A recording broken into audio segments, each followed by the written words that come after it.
찬송가 95장입니다.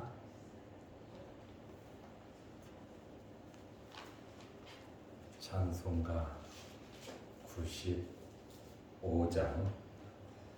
나의 기쁨 나의 소망 되시며 나의 생명이 되신 주 밤낮 불러서 찬송을 드려도 늘 아신 마음 뿐일세. 나의 사모하는 선한 목자는 어느 꽃다운 동산에 양의 무리와 늘 함께 가셔서 기쁨을 함께 하실까. 길도 없이 거친 넓은 들에서 갈 길 못 찾아 애쓰며 이리 저리로 헤매는 내 모양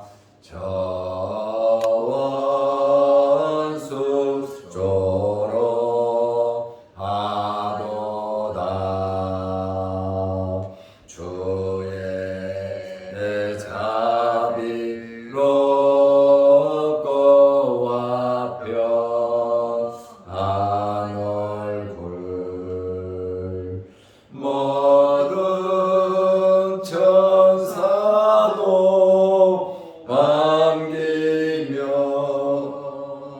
주의 놀라운 진리의 말씀에 천지가 와닿아도다. 나의 진정 사모하는 예수님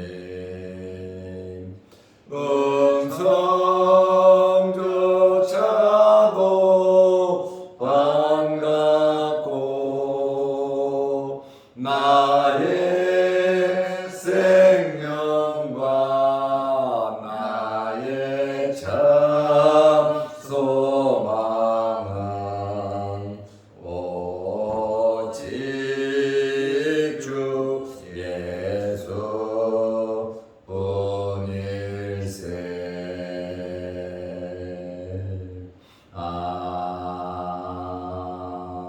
아멘.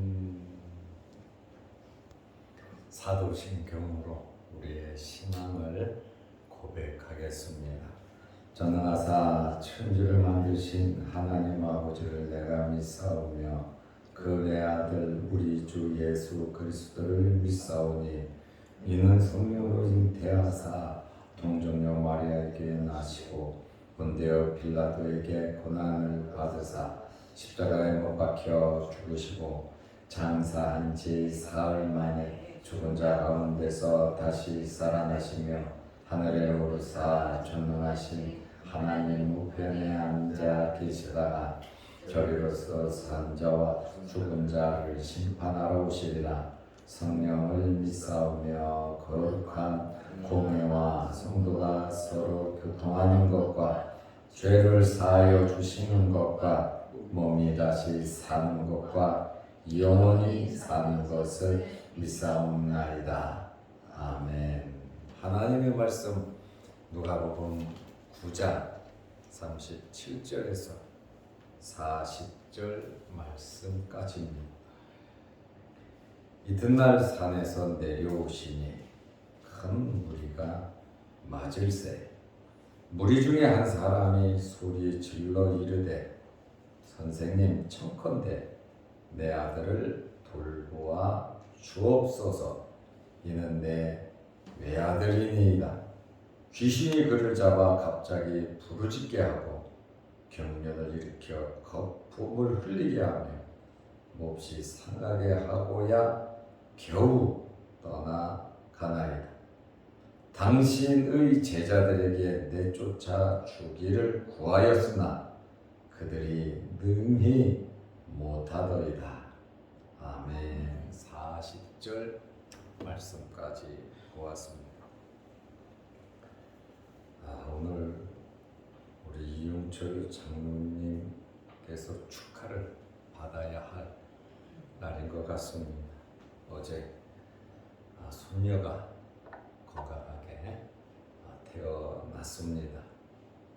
손녀가 태어난 것을 축하드리고 한 가지 더 축하할 것은 할아버지가 되셨다는 이 사실에 대해서 축하드립니다. 우리 장로님 자손들 위해 하나님의 복이 넘치시기를 바랍니다. 아멘. 우리 장로님 새벽 예배 잘 나오고 자리 지키시고 파수꾼으로 사명 감당하니까 목사가 강대상에서 이렇게 축복하잖아요. 축복받는 이러한 일들이 많으시기를 바랍니다. 아멘. 예수님께서 변화산상의 체험을 하시고 세 명의 제자들과 함께 산 밑으로 내려왔는데 산에서 내려오시니까 엄청나게 많은 사람들이 모여 있었습니다. 37절에 보면 큰 무리가 맞을세. 그래서 어마어마하게 많은 사람들이 모여 있었는데 아마 밑에서 변화산상에 체험을 하실 때 밑에서는 굉장히 곤란하고 어려운 난리가 났던 것 같습니다.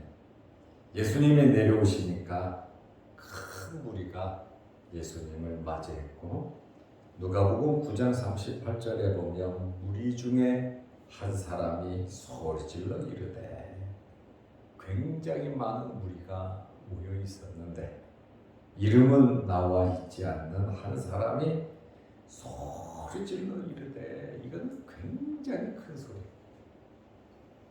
아주 악을 쓰듯이 큰 소리로 주님께 부르짖은 겁니다. 선생님, 예수님을 주님으로 고백하지 않는 자지요. 선생님 청하건대 내 아들을 돌보아 주옵소서. 이는 내 외아들이니이다. 아이도 옆에 있었던 것 같아요. 이 아들은 외아들인데 내 아들인데 선생님 돌봐주세요 하고 큰 소리로 외쳤습니다. 큰 소리를 부른 것은, 외친 것은 그 사람의 그만큼 간절한 마음이 스며져 있습니다. 많은 사람들 중에 큰 무리 중에 소리를 지른다는 것, 그거 쉬운 일 아닙니다. 웬만한 확신이나 웬만한 간절함 가지고는 이렇게 행동을 하지 못합니다. 오늘 큰 소리를 지른 이 사람에게는 굉장히 중대한 어려운 문제가 있었습니다. 이 어려운 문제를 해결하기 위해서 예수님께 나왔는데 예수님은 3명의 제자를 데리고 산으로 올라가셨고 9명이 남아 있었습니다. 어떤 중대한 문제를 가지고 왔냐면 자기의 외아들 문제입니다. 자식 문제처럼 중요한 일이 어디 있겠습니까? 우리가 세상을 살아가면서 많은 어려운 일이 있지만 그래도 가장 급한 일이 자녀들 문제인 것입니다. 지금 이 한 사람이 자기는 지금 굉장한 고통 속에 있음을 고백하면서 자기의 형편과 처지를 예수님께 그대로 말을 합니다. 누가복음 9장 39절에 보면 귀신이 그를 잡아 귀신이 역사하고 있다. 그 말입니다. 갑자기 부르짖게 하고 괴성을 지르는 이 귀신 들린 사람이 소리를 지르거든요. 갑자기 부르짖고 경련을 일으키고 거품을 흘리게 하며 몹시 상하게 하고야 아주 기진맥진 상태로 아주 치대기 빠진 상태가 돼버리지요. 겨우 떠나가나이다. 귀신의 역사인데 인정사정도 없고 인격도 없고 귀신의 역사는 굉장히 잔인합니다. 이러한 귀신의 역사를 설명하면서 내 아들을 돌보아 주옵소서. 38절에 돌봐달라. 여기 돌보아 달라고 하는 이 단어는 의학용어입니다. 누가가 의사잖아요. 그러다 보니까 돌보아 달라. 의사가 환자를 치료하듯이 예수님께 나왔으니까 예수님께서 이 아이를 치료하는 의사가 치료하듯이 예수님 보러 치료해달라고 하는 그러한 단어. 누가만 의사니까 의학 용어를 썼습니다. 그러면 누가는 이 형편과 사정을 이 어려움을 당하는 원인을 뭐라고 말하냐? 간단하게 귀신이 그를 잡아 귀신의 역사다. 이렇게 누가는 표현을 하고 있습니다. 마태는 마태복음 17장 15절에 보면 간질병이라고 말을 하고 있습니다. 귀신의 역사로 인한 간질병이라고 말을 하고 있습니다. 마태는 간질병으로 말을 하고 마가는 9장 21절에 보면 어릴 때부터 간질병으로 귀신의 역사로 어려움을 당하고 있었다. 그러니까 오랜 세월 이러한 고통 속에서 이 아이와 가정 식구들이 어려움을 당하고 있었고 또 부모는 이 병을 고치기 위해서 별의별 방법을 다 써보지 않았겠습니까? 이제 예수님의 소문을 듣고 예수님에게로 직접 웬만한 사람들은 자기 자녀들을 데리고 오지를 않았어요. 그런데 이 사람은 자기 외아들을 데리고 왔다는 거예요. 수르보니게 여인도 자기 딸을 위해서 간청을 했지만 그 딸은 오지 않았잖아요. 회당장 이 하인을 고칠 때도 야이로가 또 자기 딸을 고칠 때도 직접 데려오지는 않았어요. 데려오지 않아도 주님 말씀하시면 치료가 됩니다. 중요한 것은 예수님께서 받아들이시고 말씀하시면 되는 거예요. 그러니까 어떤 방법을 동원해서든지 주님께 나가야 되고 주님께 말씀드려야 되고 주님께서 불쌍히 여기는 마음을 가져야 되고 주님께서 말씀하셔야 되는데 어떻게든지 주님 앞에 나가야 된다는 거예요. 그리고 주님 앞에 믿음의 고백을 해야 되고 간청을 해야 된다는 거예요. 그것이 바로 지금 우리의 기도입니다. 우리가 주님 앞에 나와 기도하는 것 주님께서 다 들으시고, 내가 문제를 가지고 왔든지 안 가지고 왔든지 어떤 문제가 있든지 국내 문제든지 국외 문제든지 우리가 기도하면 주님께서는 기도를 들으시고 적절하게 좋은 방법으로 역사해 주신다는 겁니다. 부모로서 외아들의 이 병 얼마나 마음이 힘들고 고통스러웠겠습니까?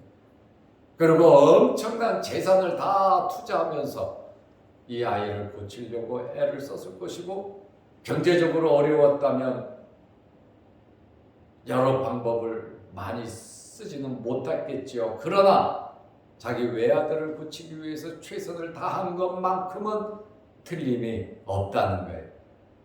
예수님에게까지 이 아이를 직접 데리고 왔습니다. 이렇게 귀신이 역사하는데 마가복음 9장 22절에 보면 귀신이 그를 죽이려고, 그 아이를 죽이려고 했어요. 귀신은요, 자기가 죽이고 싶어도 죽이지 못합니다. 왜요? 하나님의 허락이 없이는 안 되는 거예요. 아무리 귀신이 세고 강하고 힘이 있다 할지라도 하나님께서 허락하지 않으면 어떤 일도 행할 수가 없다는 겁니다. 귀신이 죽이려고 하면 죽여야 될 거 아니에요. 그러나 귀신은 자기 마음대로 사람의 생사화복을 주장하지 못합니다. 생사화복을 주장하시는 분은 하나님 아버지이신 겁니다. 귀신이 죽이려고 자기가 목졸라 죽이지 못하잖아요. 그러니까 불 속으로 들어가게 하고 물속으로도 들어가게 하고 어떻게든지 이 아이를 죽이려고. 아마 귀신이 미래를 알잖아요. 예수님께 나아가 놀라운 이러한 일이 일어날 것을 두려워해서 어떻게든지 이놈을 죽여서 주님께 나아가지 못하게 방해해야 되겠다는 이러한 귀신의 역사가 있다는 거예요. 귀신도 자기들의 때를 알고 지금 역사하고 이제 영물이잖아요. 이게 귀신의 역사입니다. 예수 믿으려고 하는 사람, 예수 믿는 사람, 어떻게든지 시간을 늦춰서 예수를 믿지 못하도록, 교회에 나가지 못하도록 귀신은 여러 가지 방법을 다 동원해서 역사해요. 물속에도 집어넣고 불속에도 들어가고 바쁘게 만들고 힘들게 만들고 아프게 만들고 어렵게 만들고 다투고 싸우게 만들고 분노를 일으키게 하면서 여러 가지 방법을 동원해서 귀신은 우리가 기도하지 못하게, 하나님께 나아가지 못하게, 믿음이 자라지 못하게 온갖 방법으로 다 막아버린다는 거예요.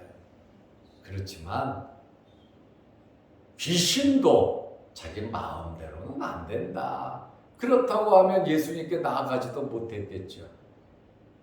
또 세 명의 제자, 예수님 없을 때 와갖고 9명이 그 병을 고치지 못할 때 얼마나 기쁘고 즐겁고 행복했겠습니까?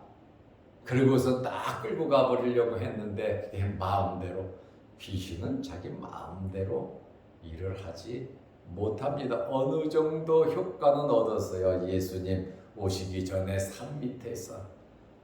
그래서 서기관들이 그 자리에 있었는데 얼마나 비판하고 얼마나 공격했겠습니까? 예수님의 9명의 제자가 이 병든 아이를 고치지 못하니까 얼마나 행복했겠냐 그 말이에요. 결국 이 제자들이 고치지 못하더이다, 이 말은 누구 욕입니까? 선생님 예수님을 욕하고 있는 거다 그 말이에요.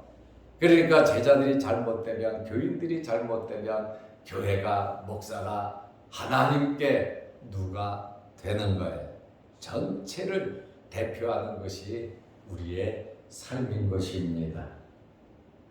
이렇게 자기 아이를 죽이려고 했지만 이 아이의 아버지가 부탁을 합니다. 마가복음 9장 22절에 그러나 지금까지는 살아있죠. 귀신은 죽이려고 하지만 무엇을 하실 수 있거든. 주님께 말하는 거 보세요. 무엇을 하실 수 있거든. 주님께서 의사가 고치듯이 고쳐줄 수 있으면 고쳐달라는 거예요.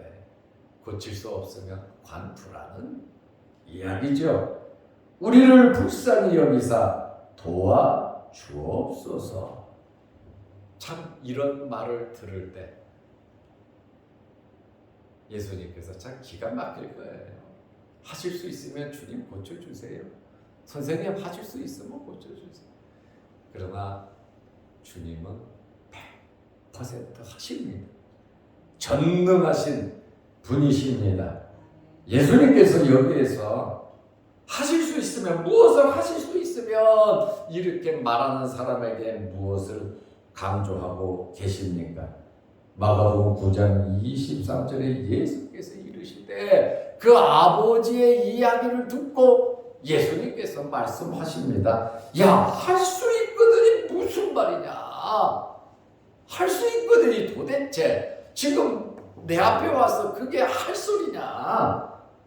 믿는 자에게는 능히 하지 못할 일이 없느니라. 예수님께서 지금 믿음을 강조하셨습니다.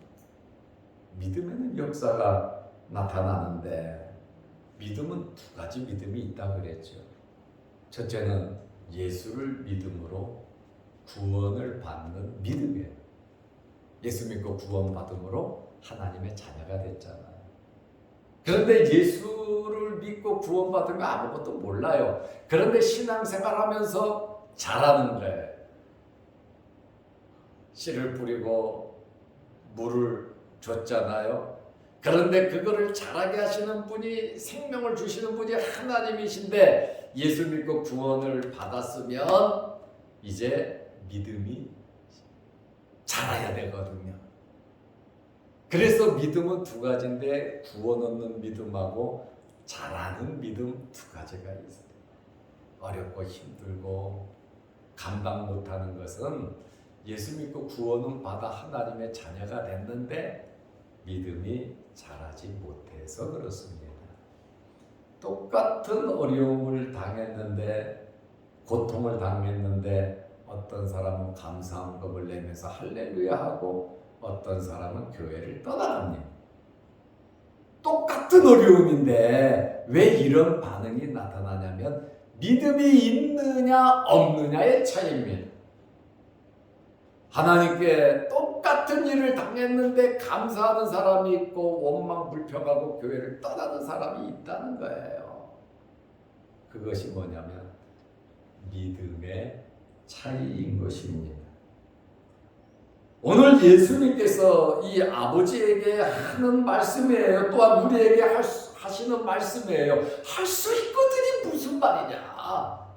믿는 자에게는 능히 하지 못할 일이 없느니라.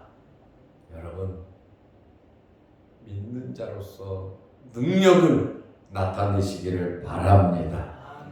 예수님의 말씀을 들은 이 아버지가 뭐라고 말을 합니까? 마태복음 17장 24절에 곧 그 아이의 아버지가 소리를 질러 이르되, 이 아버지가 이제는 소리를 질릅니다. 내가 믿나이다.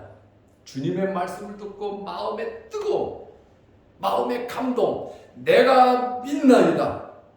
나의 믿음 없는 것을 도와주소서. 나는 믿음이 없어요. 믿음 주세요. 나는 믿습니다.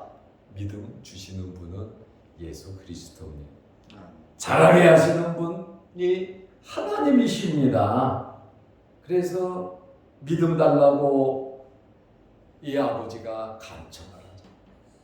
저와 여러분의 간청이 되시기를 바랍니다. 아멘. 믿음 주소서.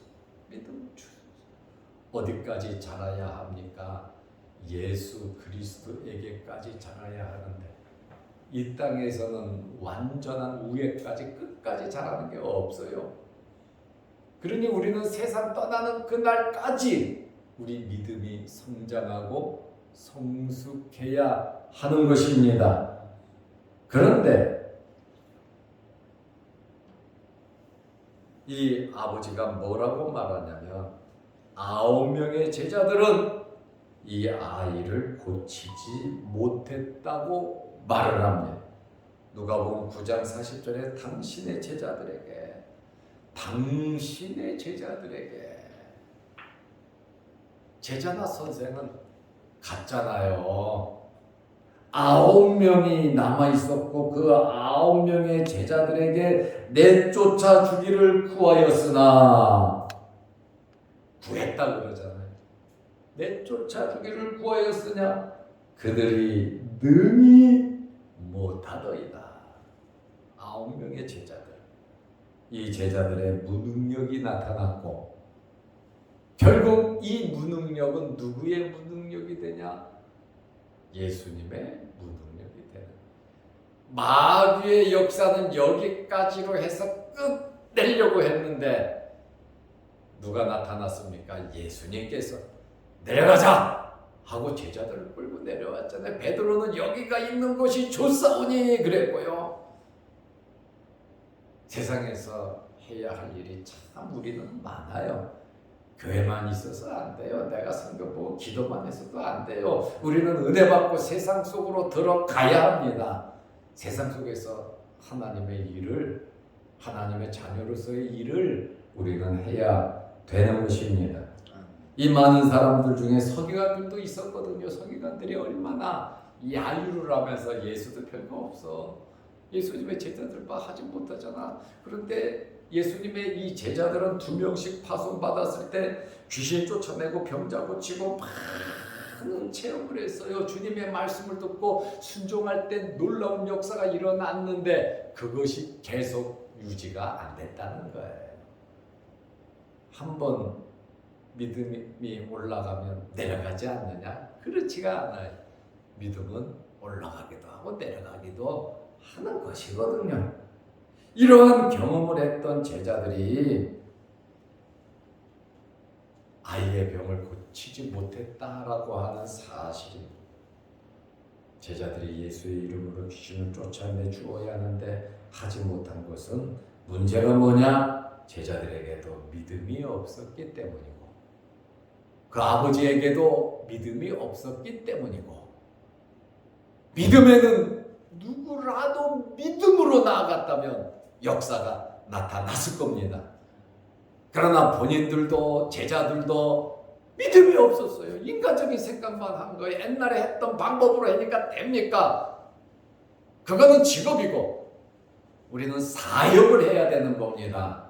성령의 역사와 성령을 받아서 우리는 하나님의 일을 해야 되는 거고 날마다 우리는 성령의 충만을 받아야 합니다.